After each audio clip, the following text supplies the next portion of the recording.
Предпријатие Стражево се спрема за нареднава скијачка сезона и во тој контекст извршивме одредени активности за да подобриме условите за скијачките терени.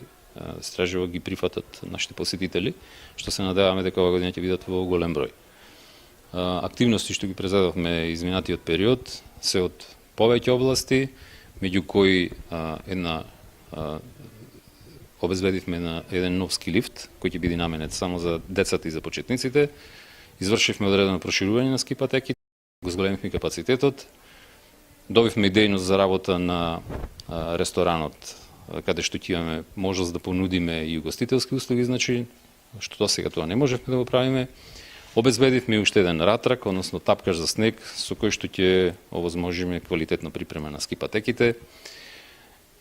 Исто така направивме една објава во претходниот период во кој што во соработка со заинтересираните субјекти кои се пријавија на таа објава ќе склучиме еден договор и се надевам со содржините што ќе ги понудиме со нив ќе биде тој центар доста атрактивен.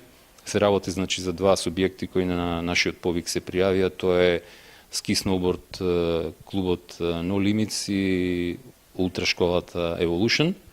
Нема да ви соопштам сега што е тоа што го справаме горе, се надевам дека ќе биде на изненадување на посетителите, а сигурно дека ќе биде атрактивно. И оно што сакам уште да кажем во врска со работата на ски комплексот Нижеполе е дека наредниот период, односно уште во наредната недела спремаме една објава за физибилити студија. Тоа е еден прв чекор во насока на развој, односно проширување на центарот Нижеполе. Се надевам дека економската студија, односно физибилити студијата ќе покажи економска исплатливост за инвестиции во тој крај. Во нашиот буџет за 2015 година веќе имаме обезбедено негде околу 6 милиони денари за таа намена, меѓутоа нема се држиме на таа сума, ако има потреба ќе најдеме уште средства за да вложиме на